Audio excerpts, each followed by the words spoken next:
Welcome to my channel Class Winner by Shri Shyam Books, All India #1 skill books publisher. नमस्कार। कभी सोचा है कि हमारे चारों ओर की दुनिया को असल में आकार क्या देता है? आज हम डिजाइन की उन्हीं बुनियादी बातों को समझने जा रहे हैं। वो बातें जो हमारे आसपास की हर मानव निर्मित चीज का आधार हैं। जरा सोचकर देखिए, ये जो फोन है या वो कुर्सी जिस पर हम बैठते हैं, उससे आखिर बनाया कैसे गया होगा?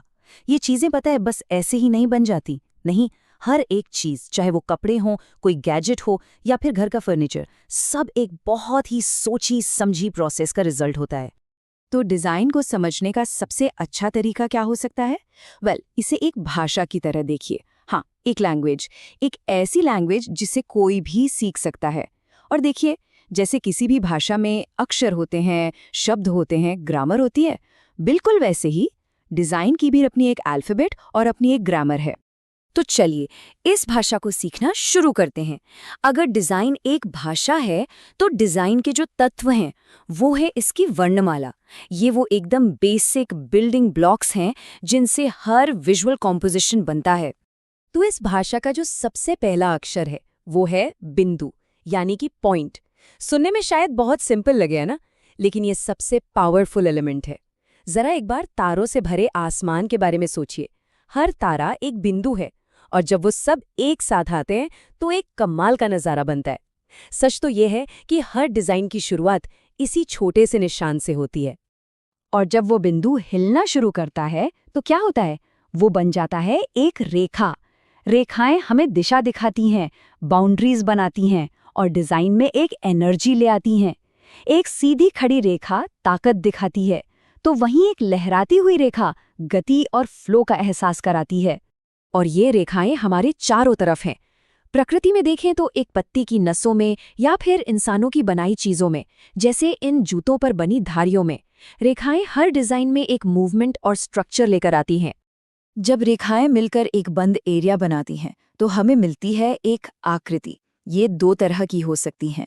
ज्यामितीय, मतलब एकदम परफेक्ट स्क्वायर और सर्कल, या फिर ऑर्गेनिक, जो नेचर में मिलने वाले फ्री फ्लोइंग शेप्स की तरह होती हैं। यही आकृतियां हमारे आसपास की हर चीज को डिफाइन करती हैं। अब बात करते हैं बनावट की।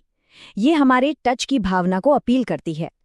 ये असल भी हो सकती है, जैसे एक खुरदुरी लकड़ी की मेज, या फिर सिर्फ महसूस होने वाली, जैसे किसी तस्वीर में रेशम का स्मूथ दिखना। बनावट ही है जो एक डिजाइन को एकदम जिंदा और रियल महसूस कराती है।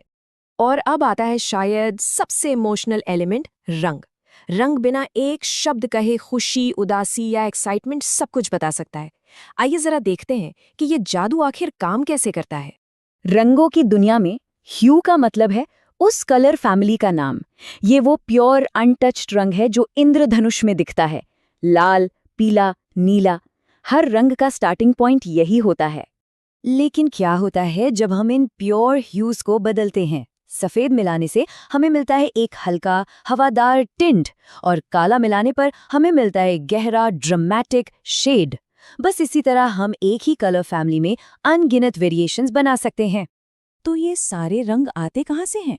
सब कुछ सिर्फ 3 प्राइमरी रंगों से शुरू होता है, लाल, पीला और नीला। इनको मिलाकर हम सेकेंडरी रंग बनाते हैं, और फिर एक प्राइमरी और एक सेकेंडरी रंग को मिलाकर हमें मिलते हैं टर्शरी रंग। मतलब ये पूरी रंगीन दुनिया इन्हीं 3 बेसिक बिल्डिंग ब्लॉक्स पर बनी है।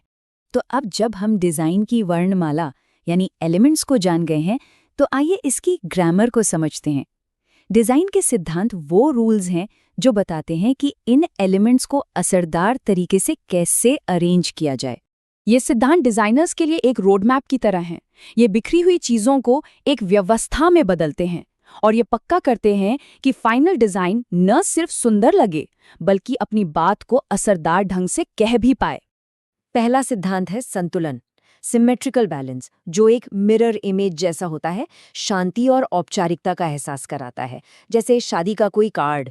दूसरी तरफ एसिमेट्रिकल बैलेंस ज्यादा डायनामिक और एनर्जेटिक होता है, जैसे किसी कॉन्सर्ट का पोस्टर। दोनों का अपना अपना मकसद है। अगला है ध्यानाकर्षण या एम्फेसिस। ये डिज़ाइन में एक स्टार परफॉर्मर बनाने जैसा है। ये वो एक चीज़ है जो ध्यान खींचती है और देखने वाले की नज़र को ठीक वहीं ले जाती है जहां डिज़ाइनर चाहता है। ये विजुअल स्टोरी टेलिंग का एक बहुत ही पावरफुल टूल है। और आखिर में विपरीतता या कॉन्ट्रास्ट, ये डिजाइन का मसाला है। इसी से चीजें दिलचस्प बनती हैं। बड़े के बगल में छोटा, खुरदुरे के पास चिकना, डार्क के साथ लाइट, ये एक टेंशन और विजुअल एनर्जी पैदा करता है जो किसी भी डिजाइन को यादगार बना देता है। तो अब हमारे पास वर्णमाला यानी एलिमेंट्स हैं और व्याकरण यानी सिद्धांत भी हैं। लेकिन एक बढ़िया कहानी लिखने के लिए इन दोनों को एक साथ कैसे लाया जाए? चलिए एक रियल वर्ल्ड एग्जाम्पल देखते हैं। इस हेलमेट को देखिए, ये सिर्फ सुरक्षा के लिए नहीं है, ये एक डिजाइन स्टेटमेंट भी है। इसमें एक मजबूत आकृति एलिमेंट और डायनामिक रेखाएं एलिमेंट हैं। इसका डिजाइन बैलेंस्ड सिद्धांत है और वाइजर एक क्लियर फोकल पॉइंट सिद्धांत की तरह काम करता है। ये एक परफेक्ट एग्जाम्पल है कि कैसे फंक्शन और खूबसूरती मिलकर एक जबरदस्त प्रोडक्ट बनाते हैं। ये हमें एक बहुत ही जरूरी बात पर वापस लाता है। अच्छा डिजाइन कोई इत्तेफाक नहीं होता, ये एक जानबूझकर की गई सोची समझी प्रक्रिया है। हर एलिमेंट और सिद्धांत को एक खास मकसद के लिए चुना और अरेंज किया जाता है। तो आखिर में डिजाइन सच में एक यूनिवर्सल भाषा है। ये वो भाषा है जिसका इस्तेमाल हमारे चारों ओर की हर इंसान की बनाई हुई चीज की कहानी को लिखने के लिए किया जाता है, हमारे कपड़ों से लेकर हमारी बिल्डिंग्स तक। अब जब इस भाषा की बेसिक बातें समझ में आ गई हैं, इसके अक्षर और इसकी ग्रामर, तो दुनिया एक नई जगह बन जाती है। अपने आसपास की चीजों को देखिए, उनमें कौन से तत्व और सिद्धांत पहचाने जा सकते हैं। देखिए तो सही, कौन सी नई कहानियां सामने आती हैं। Thanks for watching. Don't forget to like, comment, share, subscribe.